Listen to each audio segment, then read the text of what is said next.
The wind howled like a wild animal outside my ranch as rain poured down in thick silver sheets. Lightning lit up the sky every few seconds, followed by loud, bone-shaking thunder. The whole town had been warned about the incoming storm, but nobody expected it to hit this hard. I was inside the house with my wife Megan and our two boys, Danny and Kyle, sitting close to the fireplace, when everything suddenly went black. Total darkness. The lights cut out. The heater stopped humming. Even the backup generator didn't kick in like it normally should have. "What the?" I muttered, standing up fast. Megan grabbed her phone and turned on the flashlight, shining it around the room as the kids clung to her. That's when my phone buzzed. It was a message from our ranch foreman, Eddie. "They shut off the power to the ranch," it read. "HOA sent some guys around back with bolt cutters, cut the main line, said you were in violation. Whole ranch is dark. Animals panicking. This storm's bad, boss." I stared at the message, stunned, my jaw clenched. "They did what?" I growled. I rushed to the window and looked out toward the barn. Pitch black, no safety lights, no warmth. And in this storm, with the wind thrashing the trees sideways and the thunder rattling the earth, that wasn't just cruel. It was dangerous. I ran for the coat rack and threw on my rain jacket. Megan followed me. "Where are you going?"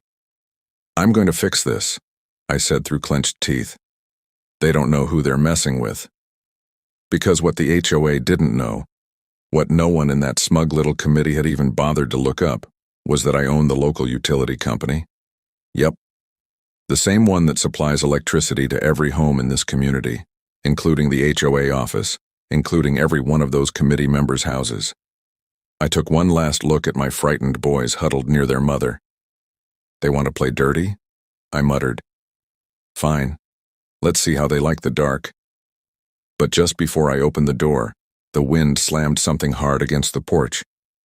I heard glass break, and then Megan screamed. I turned around, heart pounding, and saw our front window shattered inward, the curtains soaked and flapping wildly in the wind. But I didn't have time to check it out, because headlights were coming up my long driveway, and the car pulling in had the HOA emblem stuck proudly on the side door. What were they doing back here again? And why were two more trucks following them? Now let me take you back to the beginning, how this all started before the storm ever hit.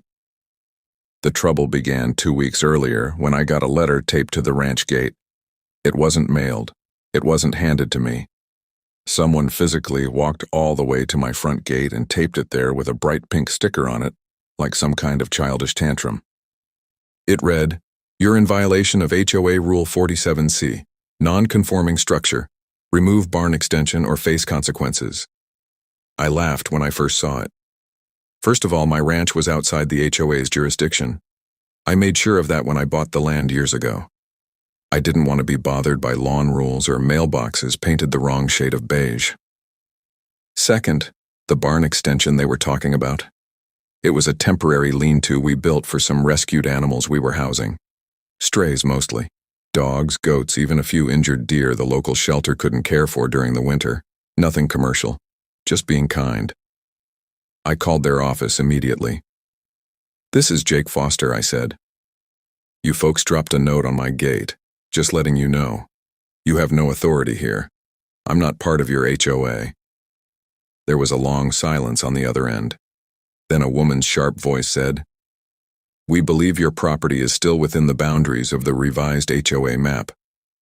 "It's not," I said calmly. "I had it checked by a land use attorney last year. Don't push this. We'll be verifying that ourselves." She snapped and hung up. A few days later, a man in a yellow vest came snooping around my fence line. He took pictures of the barn. Then he tried to open the gate to walk in, but my security system buzzed him away. I caught him on camera and posted it online, tagging the HOA.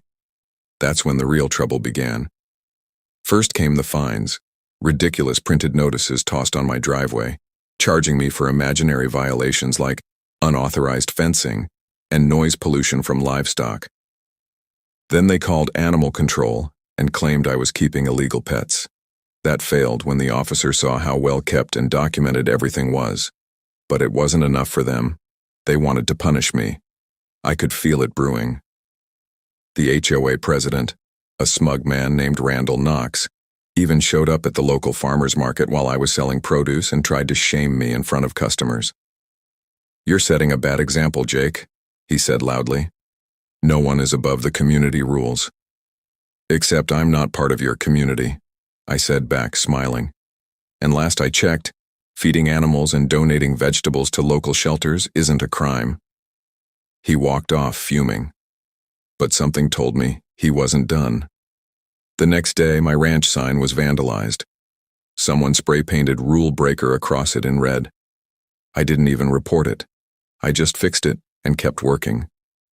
But now, as I stood by my shattered window watching HOA trucks roll up during the worst storm of the year, with our power deliberately cut, I knew this had gone too far. This wasn't about rules anymore. This was personal. And they had no idea who they'd just picked a fight with. Because when I got elected as chairman of the utility board 2 years ago, I quietly bought a majority share in the company that supplies this entire area with power, water, and maintenance. And now, I was going to flip a switch they'd never forget. But just as I reached for the door again, ready to confront whoever stepped out of those trucks, my phone rang. It was Eddie shouting over the wind. "Boss, the animals are breaking fences, one of the bulls is loose, and the barn roof just flew off."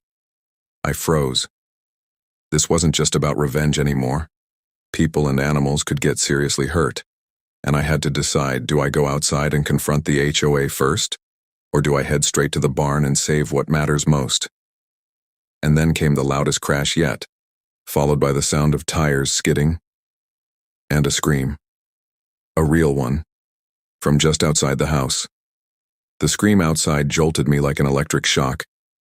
I spun around, heart hammering, and yanked open the front door. The wind slammed it against the side of the house as I stepped into the chaos. Rain sliced sideways across my face, and I could barely see through the storm, but I caught the shape of a person lying face down in the mud just a few feet from the porch steps. I ran toward them without thinking. My boots sank deep into the wet ground, splashing cold water up my legs. As I got closer, lightning flashed, and I saw her. It was a teenage girl, maybe 16 or 17. Her clothes were soaked, her face covered in mud, and her left leg twisted at an angle that made my stomach turn. One of the HOA trucks was stopped nearby, tilted halfway into a ditch, its front bumper crumpled around a fallen tree. The driver's side door hung open. "Help!" the girl whimpered through the wind. "Please!" I knelt beside her and shouted back to the house. "Megan, call 911, now!" The boys ran to the window, wide-eyed, as Megan grabbed her phone and did as I asked. I took off my jacket and covered the girl's shoulders. "You're gonna be okay," I said, trying to keep my voice steady. "Just stay still. Help's coming." That moment shifted everything. The fight with the HOA, the power games, all of it faded as I focused on this injured girl in front of me. A storm raged around us, and there I was, holding the hand of a stranger who had just been caught in the middle of someone else's foolish plan. A flashlight beam appeared through the rain. Eddie came running up from the barn, soaked to the bone. "Boss," I saw the crash from the other side. "That girl, she was in the back of the truck with the HOA team. Think they were trying to check the transformer near the south fence when the tree fell." I nodded grimly. "One of them is in the ditch. Call the rest of the crew. Get them to the barn. Animals are spooked and the fences are weak." He gave me a quick salute and ran off. Behind me, more people began climbing out of the other HOA vehicles one by one. They looked terrified. Most of them weren't even HOA board members, just hired hands or volunteers, soaking wet, and clearly unprepared for what they'd gotten themselves into. One man, probably mid-50s, wearing a poncho with the HOA logo, limped toward me. "This wasn't supposed to happen," he stammered. "They told us you were refusing power inspections, that you were violating some codes. We didn't know." "You cut power to a ranch with livestock during a storm," I snapped. "You think that's how you handle code enforcement?" "I'm sorry," he mumbled, eyes wide. "I didn't know. I was just doing what Knox told us to do." Ah, Randall Knox again. The mastermind behind this idiocy. Megan rushed out with blankets as I helped the injured girl onto a wooden sled we used for hauling supplies. We couldn't wait for the ambulance, not with trees down everywhere. I hitched the sled to our ATV and drove her down to the lower road where emergency services could reach us faster. When I got back, the HOA team had gathered near the porch, looking sheepish and frozen. Most of them were apologizing or trying to make themselves scarce. But Randall Knox, nowhere to be found. The coward had disappeared. I stormed back into the house and grabbed my phone. Enough was enough. I didn't call 911. I didn't call the HOA. I called the main control office of the utility company. "Hey, this is Jake Foster," I said to the engineer on the other end. "Pull power to these addresses: 74, 75, 77, 81, and 90 Evergreen Trail. Temporary suspension. Emergency load balancing protocol. Use code RED09. The engineer hesitated. "That includes the HOA headquarters and 3 board members' homes." "Exactly," I said coldly. "Do it." Within 5 minutes, those properties went dark, the same way they'd shut off my ranch. Poetic justice. The following day, the storm passed. We spent the early morning hours helping our neighbors dig out from fallen branches, fixing broken fences and securing the barn. 2 cows had broken loose but were thankfully found before they got too far. The girl who had been injured was recovering at the hospital. Her name was Tessa. Turns out she was the daughter of one of the hired temp workers the HOA had brought on for enforcement assistance. She wasn't even supposed to be out in that weather. Meanwhile, Megan kept checking the neighborhood Facebook group and reading out loud the messages people were posting. "Why is my power out? Anyone know what's going on with the HOA office? This is unacceptable. My fridge just shut down." I sat on the porch sipping my coffee, watching the sun rise over the hills. Megan glanced at me with a smirk. "You gonna tell them?" "Not yet," I replied. "Let them feel it for a while." But just as I said that, a shiny black SUV pulled up in front of the ranch gate. It wasn't a tow truck. It wasn't a neighbor. It was something else. 2 men stepped out. Suits, earpieces, government plates. They weren't smiling. Megan stood beside me, gripping my arm. "What now?" The taller man lifted his badge. "Mr. Foster," he said calmly, "we need to speak with you immediately. It's about the power outage and some decisions made during last night's storm." I raised an eyebrow. "What kind of decisions?" The man didn't blink. "The kind that affect city infrastructure. We need to talk. Now." And that's when I realized this wasn't just a neighborhood squabble anymore. Something much bigger was about to begin. The taller man with the badge didn't even flinch as the wind whipped dust around our boots. He held his ground like he was used to storms far worse than this one. "We're with the State Utility Commission," he said, flashing his ID again. "We received an alert last night that multiple homes, including a public HOA office, were disconnected during a regional emergency protocol, all tied back to your authorization code." I crossed my arms. "You're here because I flipped the switch on a few board members who thought it was okay to cut power to a working ranch during a storm, putting my family, my livestock, and their own people at risk?" He nodded. "We're not here to arrest you, but we are here to investigate.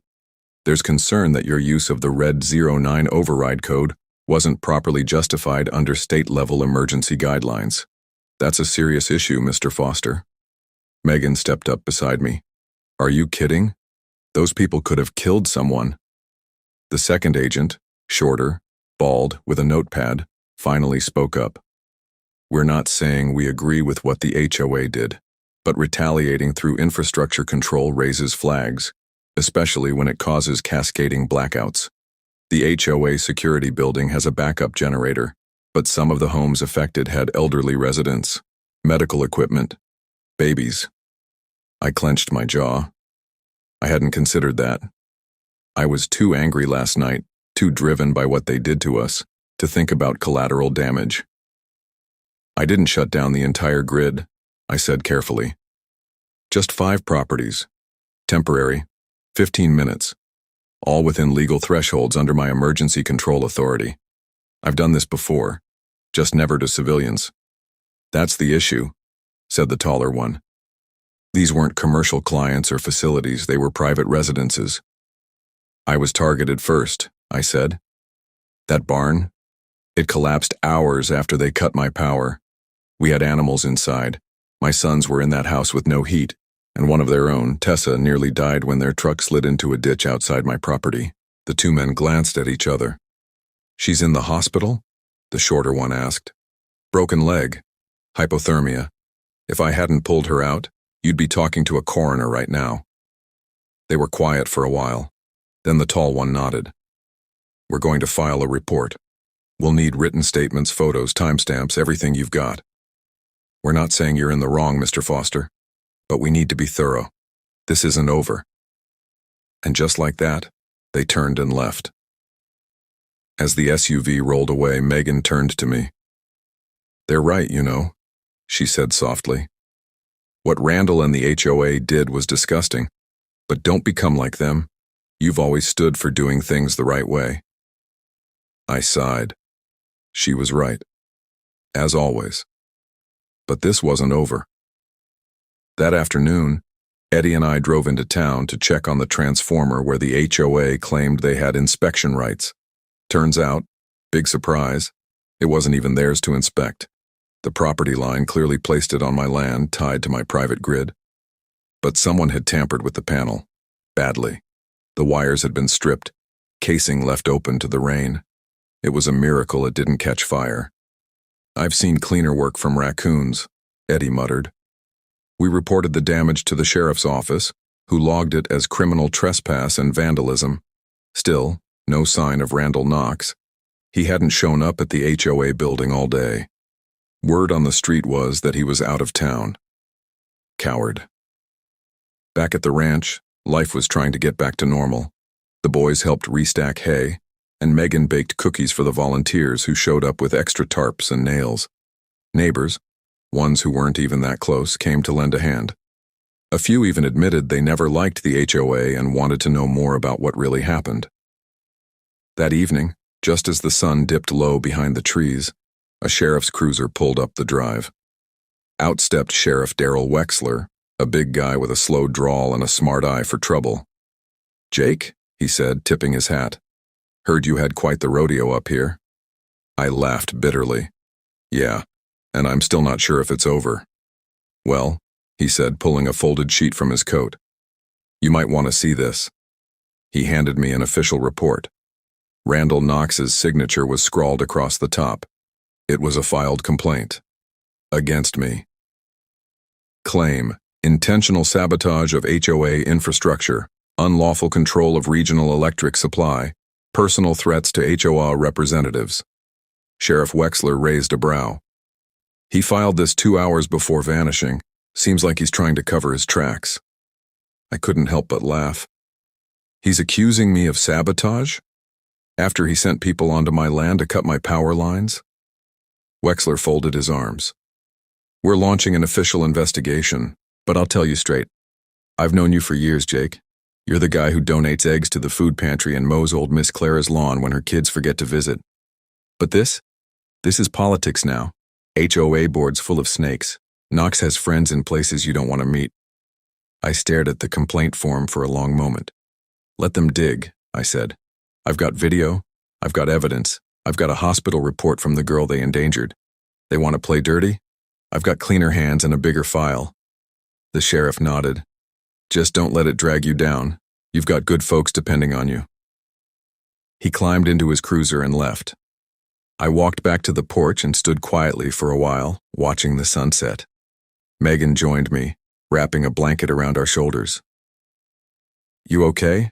she asked. "No," I said, "but I'm focused."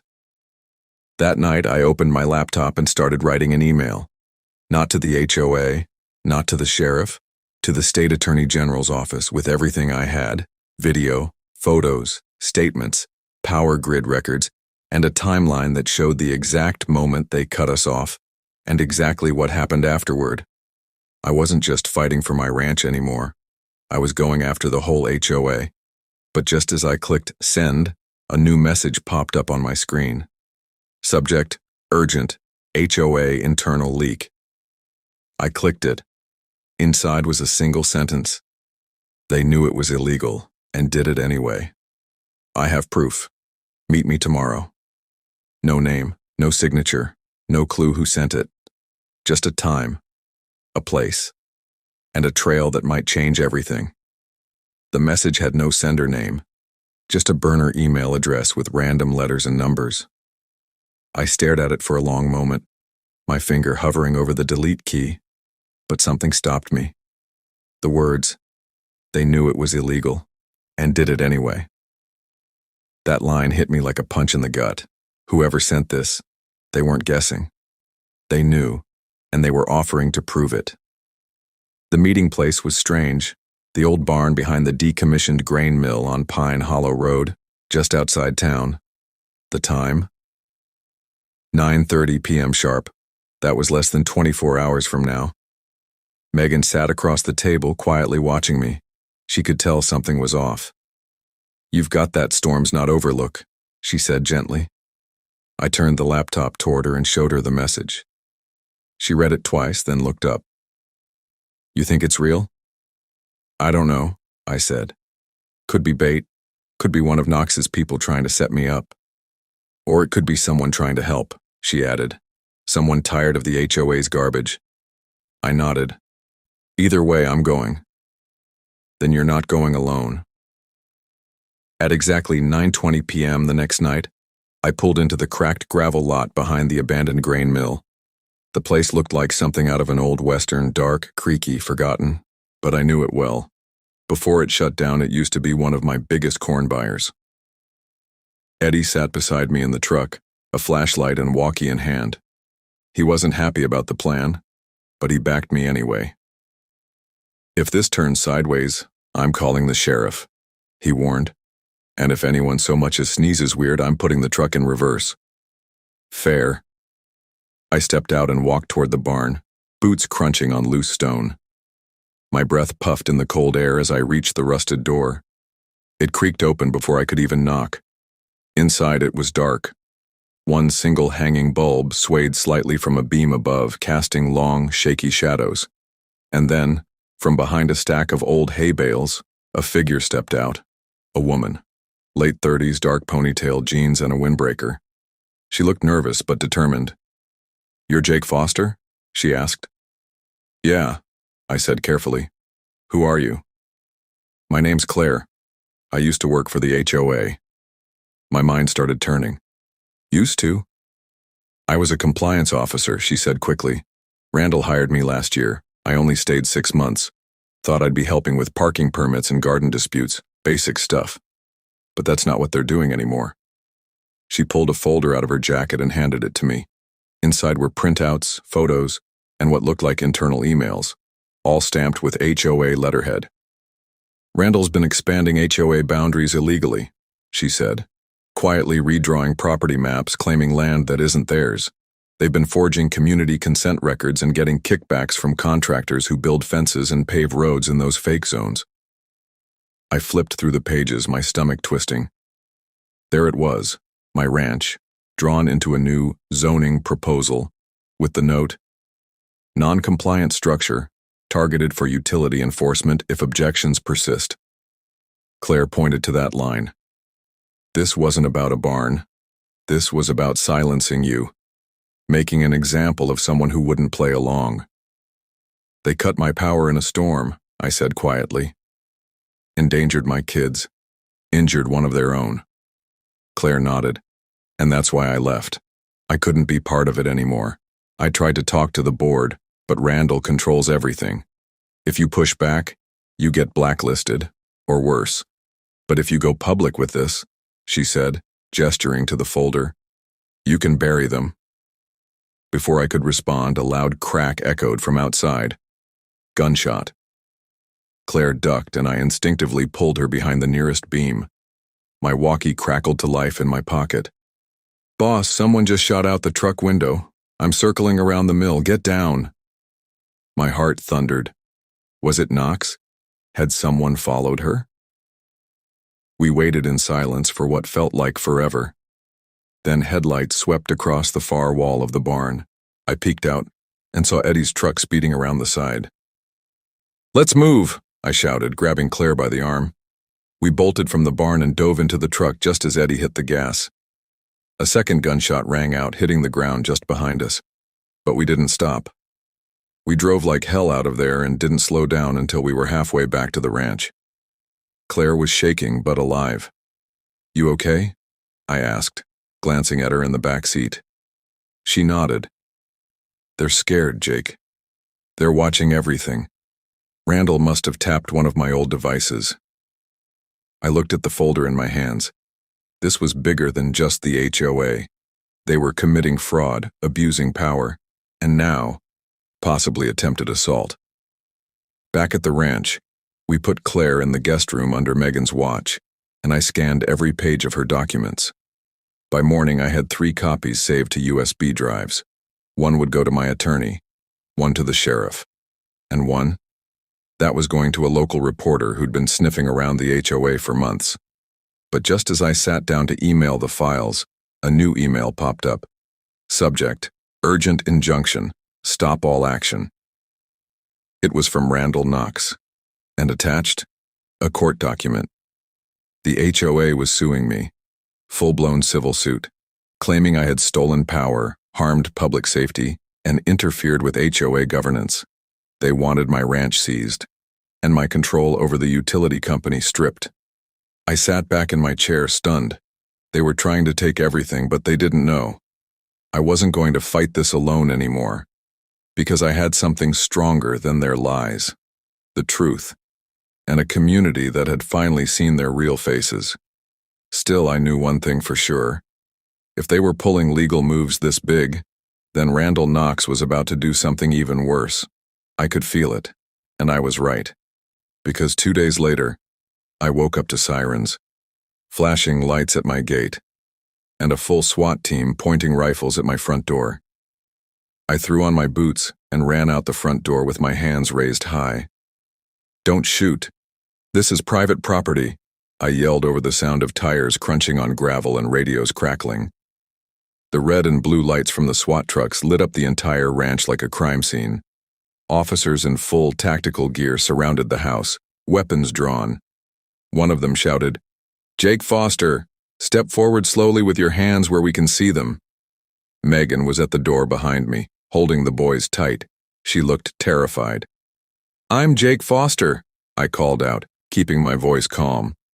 "What is this about?" One of the SWAT members motioned me forward, his rifle steady. A tall man in a dark suit stepped out from a black SUV parked near the gate. He looked like a lawyer straight off a crime show. Expensive shoes, slicked back hair, a leather folder tucked under one arm. "I'm Robert Glenn," he said as he walked toward me, flanked by 2 officers. "I'm the court-appointed receiver.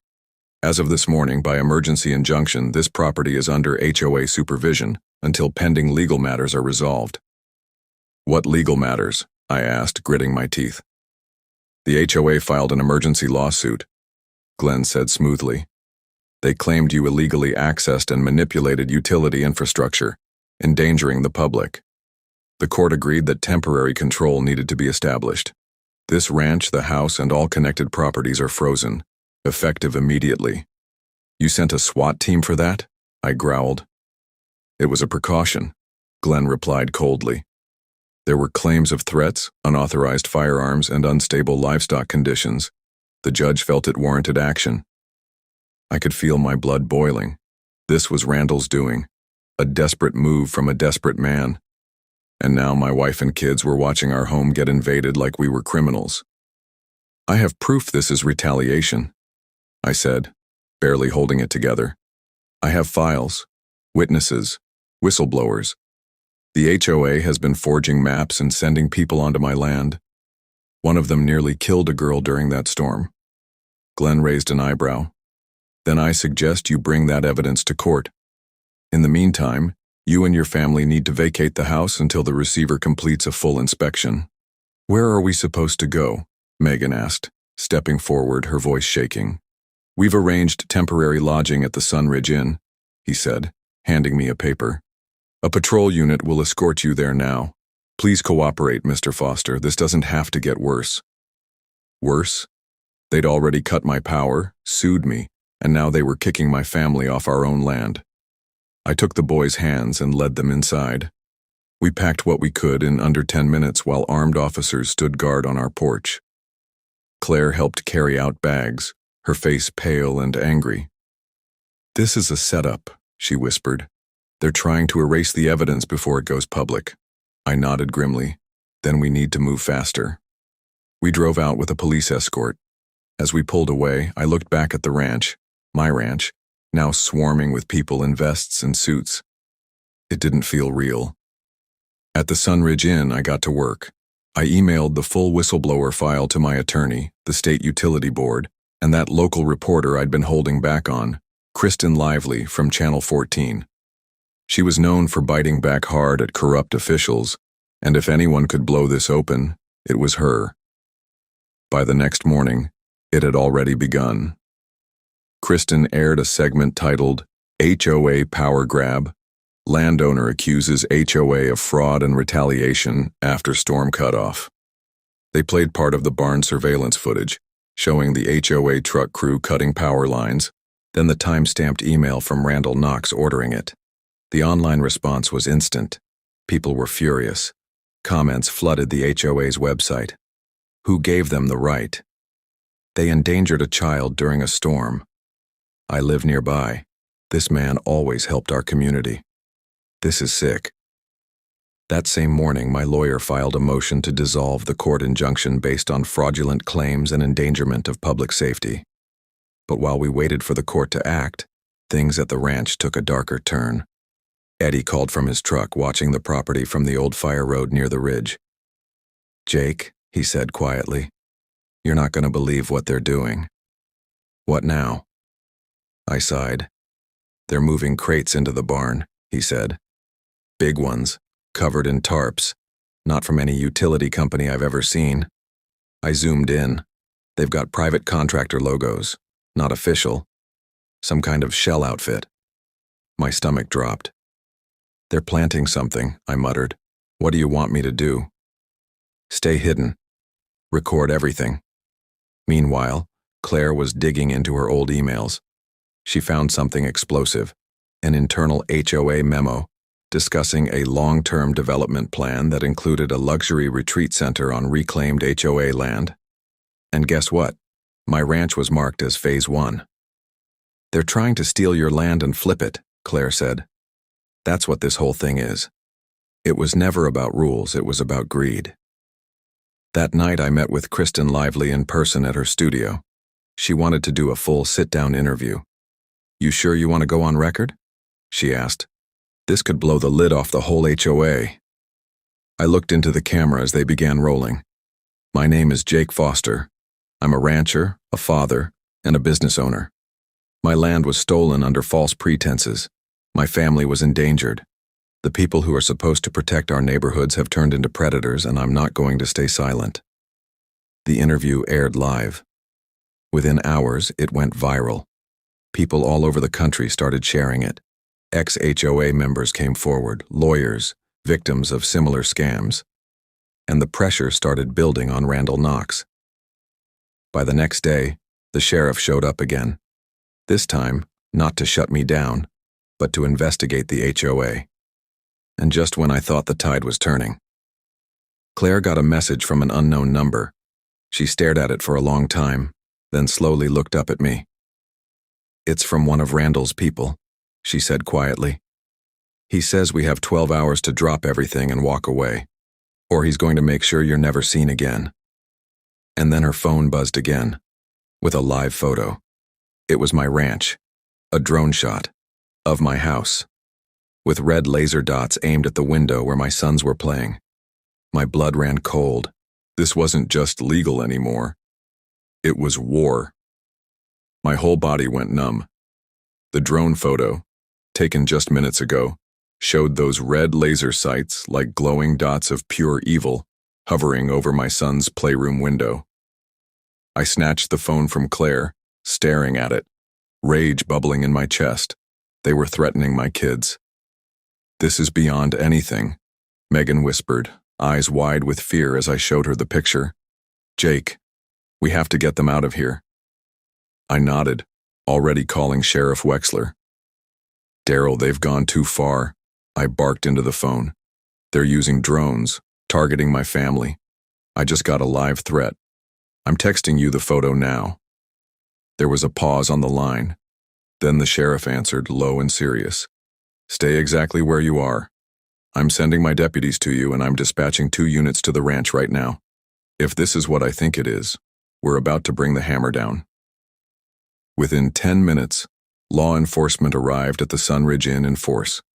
Megan, the boys, Claire, and I were escorted under armed protection to a safe house just outside county lines. A modest cabin in the woods, no cell towers, no drones, no neighbors.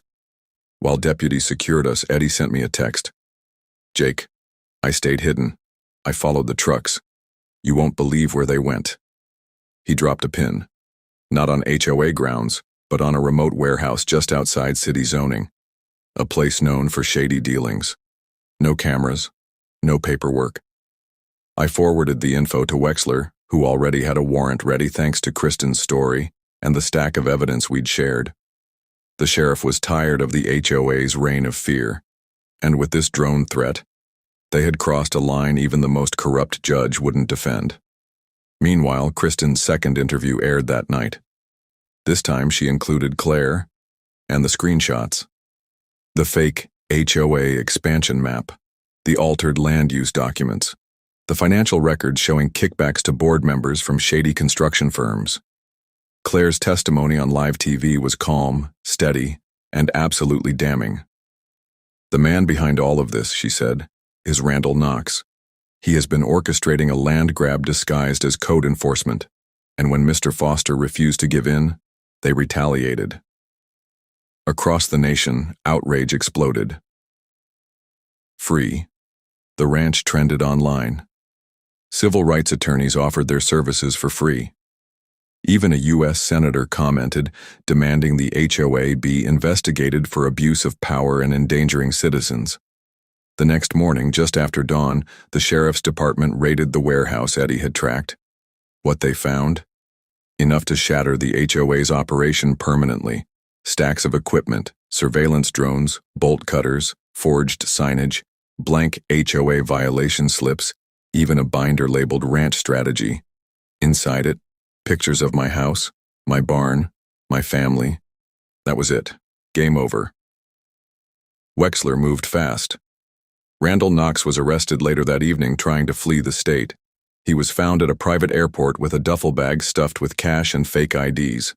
Charges came down like a hailstorm: conspiracy, fraud, reckless endangerment, illegal surveillance, and attempted intimidation with intent to cause bodily harm.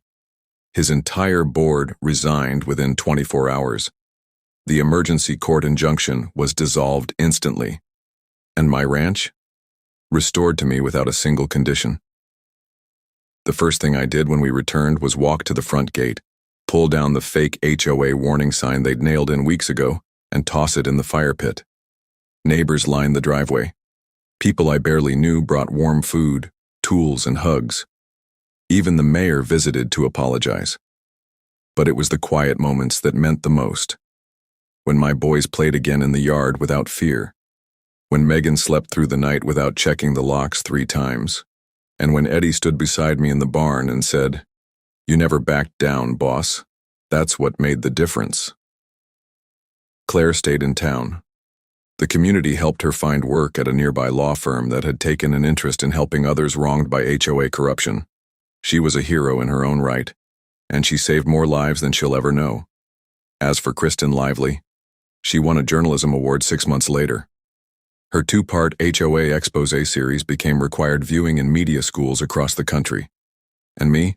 I still run my ranch, still grow crops, still care for animals. Only now, I also sit on a new community advisory board, one that helps people understand their rights and push back against unchecked HOA power. I never asked to be a fighter. But when they brought the fight to my doorstep, They forgot one thing.